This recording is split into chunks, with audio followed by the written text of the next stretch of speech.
E ainda Brasília, mais um capítulo do ruído do governo com o mercado. O presidente Lula afirmou numa entrevista nesta terça-feira que a subida do dólar o preocupa. Quem traz as últimas informações é o repórter André Anelli. O André, segundo o presidente, essa alta faz parte de um jogo especulativo, é isso? Boa noite, bem-vindo.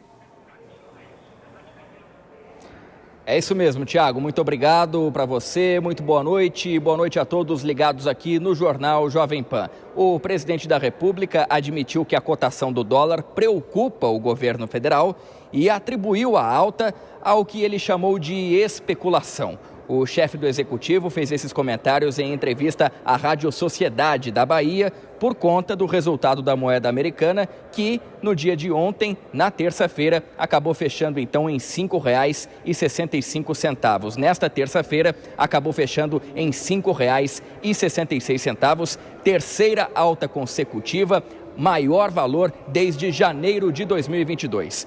De acordo com analistas do mercado financeiro, o movimento foi impulsionado pelo avanço nos rendimentos dos títulos do Tesouro nos Estados Unidos, no mercado internacional, e também por falas do presidente brasileiro aqui internamente no mercado nacional, com críticas principalmente à autonomia do Banco Central. Apesar dessas motivações, o presidente voltou a criticar o comando da autarquia monetária, o presidente Roberto Campos Neto, e afirmou que pretende fazer uma reunião para debater essa atual alta do dólar. Obviamente que me preocupa essa subida do dólar, é uma especulação. Há um jogo de interesse especulativo contra o real nesse país. E eu tenho conversado com as pessoas do que a gente vai fazer para tomar. Eu estou voltando quarta-feira, vou ter uma reunião, porque não é normal o que está acontecendo. Não é normal. E eu acho que a minha visão sobre o Banco Central não é uma visão teórica, é uma visão de um presidente que já foi presidente, que teve o Banco Central sob o meu domínio durante 8 anos e com total autonomia. O ministro da Fazenda, Fernando Haddad, também comentou a alta do dólar e negou a possibilidade de reduzir o imposto sobre operações financeiras, o IOF, que incide no câmbio para conter essa escalada da moeda americana. Segundo ele, segundo Fernando Haddad, neste momento é necessário ajustar a comunicação em relação ao Banco Central e ao arcabouço fiscal para o controle do crescimento das contas públicas. Eu acredito que o melhor a fazer é acertar a comunicação, tanto em relação à autonomia do Banco Central, como o presidente fez hoje de manhã, quanto em relação ao arcabouço fiscal. Não vejo nada fora disso, autonomia do Banco Central e rigidez do arcabouço fiscal. É isso que vai tranquilizar as pessoas. Só no período de um mês, o dólar subiu 7,88% nesses últimos 30 dias. Em 2024, a alta acumulada é de 16,72%. No início de junho, a moeda estava cotada a R$ 5,23 e foi escalando a cada fala do presidente da República sobre Roberto Campos Neto, sobre a autonomia do Banco Central e também a respeito dos gastos públicos. Tiago. E André, a ministra do Planejamento, Simone Tebet, fez críticas também sobre o mandato do Banco Central, mais uma ministra entrando nessa discussão? Pois é, Tiago, Simone Tebet defendeu uma mudança no mandato do presidente do Banco Central para evitar o que ela chamou que o nome fosse escolhido por um governo anterior e que esse nome passe 2 anos no cargo durante uma gestão do executivo atual, que é o que acontece atualmente. Apesar dessas críticas, a ministra saiu em defesa da autonomia do Banco Central. Acho que seria saudável, é saudável a autonomia do Banco Central, mas eu questionei esses 2 anos de um presidente de um Banco Central de governos passados. Eu fiz esse questionamento aqui. Acho que 1 ano é mais do que suficiente, que é o tempo de se adequar e passar o bastão. Mas, repito, não é porque isso significa haver interferência do Executivo ou do Legislativo no Banco Central. Isso não é permitido porque a autonomia do Banco Central está aí, agora era um preceito constitucional da qual eu, inclusive, como mundo e o governo sabe disso. Mas realmente 2 anos, eu acho que cria esse estresse, cria esse ruído, está mostrando que, de alguma forma, eu posso ter tido razão quando questionei alguns colegas sobre isso.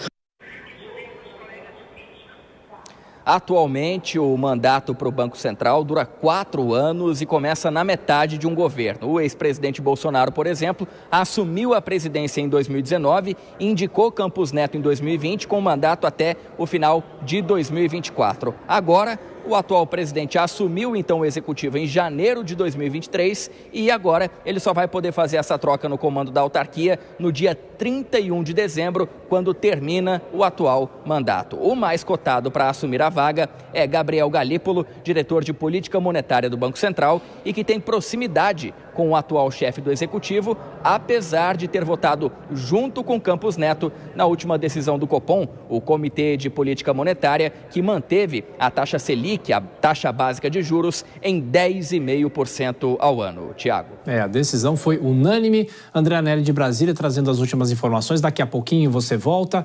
Bom, Dora Kramer, a ministra do Planejamento, usou a expressão ruído. Ela foi educada também, Dora Kramer? Foi educadíssima, assim como você. É completamente incoerente a fala dela, porque autonomia é autonomia, não tem 2 anos. Criam-se ruídos. Mas quem criou ruído? Foi o presidente Lula. Se ele não fizesse essa confusão toda, não haveria nenhum entrave, seguiria a autonomia do Banco Central sem contestação. Agora, essa reunião de amanhã entre o presidente Lula e o ministro Fernando Haddad, também ele disse isso, olha, temos 2 questões, o fiscal e a autonomia do Banco Central. É preciso ajustar a comunicação nesses 2 pontos. Ora, quem faz a comunicação enviesada nesses 2 pontos? Na questão dos gastos, porque fica o presidente questionando, é preciso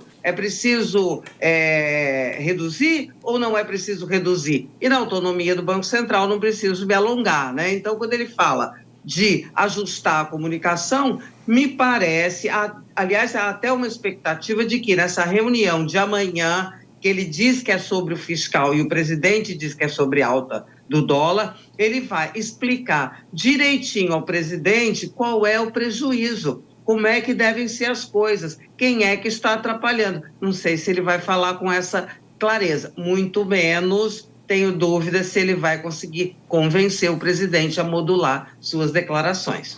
Kobayashi, hoje o dólar chegou a encostar no 5,70, mas depois acabou caindo um pouco, 5,66 foi o fechamento. E durante todo o dia houve uma preocupação do próprio mercado de que nessa reunião de amanhã pudesse ficar decidido algum tipo de interferência nesse mercado de câmbio, mas o Banco Central, que é o responsável, é independente. Ou seja, qual é o risco que se tem de se tomar uma medida que acabe reduzindo de forma artificial o valor do dólar? É um risco muito grande, né? O risco de se reduzir qualquer que seja o indicador é muito perigoso. A gente tem, no histórico recente, os efeitos disso já aí na última década. Mas em relação a essa reunião entre o presidente da República e o ministro Fernando Haddad, eu tenho uma aposta, viu, Dora, que o presidente é inconvencível em relação ao seu discurso. Ele já está há 1 ano e meio de mandato, e no 3º mandato, eu acho muito difícil que o Fernando Haddad consiga convencê-lo de que cada vez que ele ataca o presidente do Banco Central, isso é uma mensagem negativa para o mercado e impacta negativamente no valor da moeda e até aí na alta do dólar. Eu acho muito difícil que isso aconteça, até porque ele já vem fazendo isso desde o início do mandato. Imagino que já tenha sido advertido, claro que, com todos aqueles dedos de alguém que fala com o presidente da República, e continuou e imagino que continuará. E veja só, se na comunicação não há chance alguma, no meu ponto de vista, de um alinhamento, imagine só que na questão fiscal temos mais chances de um alinhamento entre o que o presidente acredita e o ministro Fernando Haddad também. E aí cabe ao ministro Fernando Haddad ficar sempre ali puxando um pouquinho a rédea para os interesses da responsabilidade fiscal. Ele que é um pouco mais responsável aí entre os correligionários do presidente.